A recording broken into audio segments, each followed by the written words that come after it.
ನ್ಯೂಸ್ಗೆ ಸ್ವಾಗತ. ಬೆಳಗಾವಿ ಜಿಲ್ಲೆಯ ಹುಕ್ಕೇರಿ ತಾಲೂಕಿನ ನಿಡಸೋಶಿ ಗ್ರಾಮದ ಶ್ರೀ ಜಗದ್ಗುರು ದುರದುಂಡೇಶ್ವರ ಸಿದ್ಧ ಸಂಸ್ಥಾನ ಮಠದಲ್ಲಿ 2026ನೇ ಸಾಲಿನ ಶಿವರಾತ್ರಿ ಮಹೋತ್ಸವ ಕಾರ್ಯಕ್ರಮ ದಿನಾಂಕ 15/2/2026 ಮತ್ತು 16/2/2026 ರಂದು ನಿಡಸೋಶಿ ಮಠದ ಜಗದ್ಗುರುಗಳು ಆದ ತ್ರಿವಿಧ ದಾಸೋಹಿ ಮತ್ತು ಈ ಭಾಗದ ನಡೆದಾಡುವ ದೇವರು ಆದ ಪರಮ ಪೂಜ್ಯ ಶ್ರೀಮನ್ ನಿರಂಜನ್ ಜಗದ್ಗುರು ಪಂಚಮ ಡಾಕ್ಟರ್ ಶಿವಲಿಂಗೇಶ್ವರ ಮಹಾಸ್ವಾಮೀಜಿ ಅವರ ಪಾವನ ಸಾನ್ನಿಧ್ಯದಲ್ಲಿ ಭಕ್ತಿ ಭಾವದಿಂದ ಜರುಗಿದೆ. ರವಿವಾರ ದಿನಾಂಕ 15/2/2026 ರಂದು ಬೆಳಿಗ್ಗೆ 9 ಗಂಟೆಗೆ ಶ್ರೀಮಠದಲ್ಲಿ ಶ್ರೀಮಂತ ವಿಜಯ ಸಿಂಹ ನಾನಾ ಸಾಹೇಬ್ ನಿಂಬಾಳ್ಕರ್ ಸರದೇಸಾಯಿ ಸಾಕಿನ ನನದಿ ಇವರಿಂದ ಚಾಂದನಿ ಪೂಜೆ ಮಾಡಲಾಗಿದೆ. ಬಳಿಕ ಸಾಯಂಕಾಲ 6 ಗಂಟೆಗೆ ಮಹಾಶಿವಯೋಗ ಜರುಗಿದೆ. ಇನ್ನು ಸೋಮವಾರ ದಿನಾಂಕ 16/2/2026 ರಂದು ಬೆಳಿಗ್ಗೆ 9 ಗಂಟೆಗೆ ಶ್ರೀಮನ್ ನಿರಂಜನ ಜಗದ್ಗುರು ದುರದುಂಡೇಶ್ವರ ಮಹಾಶಿವ ಯೋಗಿಗಳ ಉತ್ಸವ ಮೂರ್ತಿಯ ಪಲ್ಲಕ್ಕಿ ಮಹೋತ್ಸವ ಕಾರ್ಯಕ್ರಮ ಶ್ರೀಮಠದಲ್ಲಿ ಸಕಲ ವಾದ್ಯ ವೈಭವ ಬಿರುದಾವಳಿಗಳೊಂದಿಗೆ ಕರ್ನಾಟಕ ಮಹಾರಾಷ್ಟ್ರದ ವಿವಿಧ ಗ್ರಾಮಗಳಿಂದ ಬಂದ ಸಾವಿರಾರು ಭಕ್ತರ ಉಪಸ್ಥಿತಿಯಲ್ಲಿ ಭಕ್ತಿ ಭಾವದಿಂದ ಜರುಗಿದೆ.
ಬಳಿಕ ನಿಡಸೋಶಿ ಶ್ರೀಮಠದ ಜಗದ್ಗುರುಗಳು ಆದ ಡಾಕ್ಟರ್ ಶಿವಲಿಂಗೇಶ್ವರ ಮಹಾಸ್ವಾಮೀಜಿ ಹಾಗೂ ನಿಡಸೋಶಿ ಶ್ರೀಮಠದ ಉತ್ತರಾಧಿಕಾರಿಗಳು ಆದ ನಿಜಲಿಂಗೇಶ್ವರ ದೇವರ ಅಮೃತ ಹಸ್ತದಿಂದ ಮಹಾಪ್ರಸಾದ ಕಾರ್ಯಕ್ರಮಕ್ಕೆ ಚಾಲನೆ ಕೊಡಲಾಗಿದೆ.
ಭಾರತೀಯ ಇತಿಹಾಸದಲ್ಲಿ ಈ ಹಬ್ಬಗಳು ಒಂದು ವಿಶೇಷವಾಗಿ ಬರ್ತಕ್ಕಂಥ ಒಂದು ವ್ಯವಸ್ಥೆಗಳು.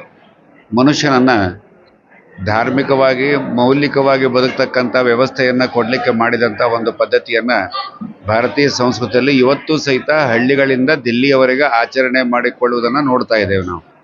ಇತ್ತಿತ್ತಲಾಗಿ ದೇಶ ವಿದೇಶಗಳಲ್ಲಿಯೂ ಇದು ನಮ್ಮ ಜನ ಇಲ್ಲಿಂದ ಹೋದರೂ ಅದನ್ನು ಅಲ್ಲೇ ಆಚರಣೆ ಮಾಡ್ತಕ್ಕಂಥ ವ್ಯವಸ್ಥೆಗಳನ್ನು ನೋಡ್ತಾ ಇದ್ವಿ.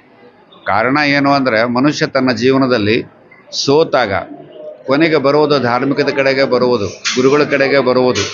ಆಗ ಆಗಬಾರ್ದು, ಸೋಲು ಆಗಬಾರ್ದು ಅಂತಂಥೇಳಿ ಕಾಯಮ್ಮಾಗಿ ಹಬ್ಬಗಳನ್ನು ನಮ್ಮವರು ಇಟ್ಕೊತಾನೆ ಬಂದರು. ಅದರ ಮುಖಾಂತರವಾಗಿ ಮನೆಗಳಲ್ಲಿ, ಊರುಗಳಲ್ಲಿ, ದೇವರ ಗುಡಿಗಳಲ್ಲಿ ಅಭಿಷೇಕವನ್ನು ಮಾಡಿ ಪ್ರಸಾದವನ್ನು ತೆಗೆದುಕೊಳ್ಳುವಂಥ ವ್ಯವಸ್ಥೆಯನ್ನು ಮಾಡಿದ್ರವರು. ಕಾರಣ ಏನು ಅಂದರೆ ಮನೆಯಲ್ಲಿ ಊಟ ಮಾಡೋದು ಊಟ ಆದರೆ ಗುಡಿ ಮತ್ತು ಮಠಗಳಲ್ಲಿ ಊಟ ಮಾಡುವುದು ಪ್ರಸಾದ. ಈ ಭಾವನೆ ಇರುವುದರಿಂದ ನಮ್ಮ ರಕ್ತದಲ್ಲಿಯೂ ಸಹಿತ ಬದಲಾವಣೆ ಬರ್ತಕ್ಕಂಥ ಒಂದು ವ್ಯವಸ್ಥೆಯನ್ನು ಭಾರತೀಯ ಸಂಸ್ಕೃತಿ ತುಂಬ ಚೆನ್ನಾಗಿ ಮೊದಲಿನಿಂದ ಇಟ್ಕೊಂಡು ಬಂದಿದೆ. ಅದೇ ಪರಂಪರೆ ಶತಮಾನಗಳಲ್ಲಿಯೂ ಸಹಿತ ಇವತ್ತು ಮಠಗಳಲ್ಲಿ ಈ ಶಿವರಾತ್ರಿ, ಗುಡಿಗಳಲ್ಲಿ ಶಿವರಾತ್ರಿ ಪೂಜೆ ಪುನಸ್ಕಾರಗಳನ್ನು ಮಾಡಿ ಒಂದು ದಿವಸ ದೇವರ ಸಲುವಾಗಿ ನಾವು ಉಪವಾಸ ಇರತಕ್ಕಂಥ ಒಂದು ವ್ಯವಸ್ಥೆ. ಉಪವಾಸ ಅನ್ನೋದು ಎಲ್ಲರಿಗೂ ಗೊತ್ತಿರುವ ಹಾಗೆ, ಉಪ ಅಂದರೆ ಹತ್ತಿರ, ವಾಸ ಅಂದರೆ ಇರುವುದು, ದೇವರ ಹತ್ತಿರ ಇರುವುದು. ಅಂದರೆ ಒಳ್ಳೆಯ ಮಂತ್ರಗಳು, ಒಳ್ಳೆಯ ಪುಸ್ತಕಗಳು, ಆಮೇಲೆ ಒಳ್ಳೆಯ ಪ್ರಸಾದವನ್ನು ತೆಗೆದುಕೊಂಡು ಜೀವನವನ್ನು ಪವಿತ್ರಮಯವಾಗಿ ಮಾಡಿಕೊಳ್ಳುವಂಥ ಒಂದು ವ್ಯವಸ್ಥೆನೇ ಈ ಶಿವರಾತ್ರಿ ಹಬ್ಬದ ಒಂದು ಮೂಲ ಉದ್ದೇಶ. ಇದೇ ಸಂದರ್ಭದಲ್ಲಿ ಚಿಕ್ಕೋಡಿಯ ಜಗದ್ಗುರು ಶ್ರೀ ಸಂಪಾದನಾ ಚರಮೂರ್ತಿ ಮಠದ ಸಂಪಾದನಾ ಸ್ವಾಮಿಗಳು ಉಪಸ್ಥಿತರಿದ್ದರು. ಈ ವೇಳೆ ಕರ್ನಾಟಕ ಹಾಗೂ ಮಹಾರಾಷ್ಟ್ರ ರಾಜ್ಯದಿಂದ ಬಂದ ಸಾವಿರಾರು ಭಕ್ತರು ಮಹಾಪ್ರಸಾದದ ಲಾಭ ಪಡೆದುಕೊಂಡಿದ್ದಾರೆ.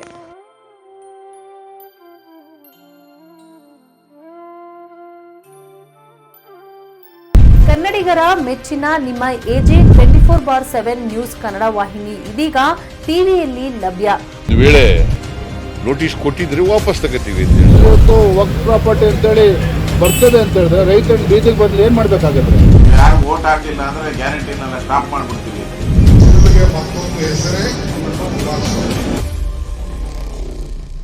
ಕರ್ನಾಟಕ ಮತ್ತು ದೇಶ ವಿದೇಶ 360 ಡಿಗ್ರಿ ಸುದ್ದಿ ಹಾಗೂ ಉತ್ತರ ಕರ್ನಾಟಕ, ಬೆಳಗಾವಿ, ಬಾಗಲಕೋಟೆ, ಧಾರವಾಡ, ಹಾವೇರಿ, ಗದಗ, ಬಿಜಾಪುರ ಜಿಲ್ಲೆಯ ಕ್ಷಣ ಕ್ಷಣದ ವಿವರವನ್ನ ಪಡೆಯುವುದಕ್ಕೆ AJ 24/7 ನ್ಯೂಸ್ ಕನ್ನಡ ವಾಹಿನಿಯನ್ನ ಲೈಕ್ ಮಾಡಿ, ವಿಡಿಯೋಗಳನ್ನ ಶೇರ್ ಮಾಡಿ, ಕಮೆಂಟ್ ಮಾಡುವ ಮೂಲಕ ನಮ್ಮ ವಾಹಿನಿಗೆ ಸಹಕಾರ ನೀಡಿ ಮತ್ತು ಚಾನೆಲ್ ಅನ್ನ ಸಬ್ಸ್ಕ್ರೈಬ್ ಮಾಡಿ. ಧನ್ಯವಾದಗಳು.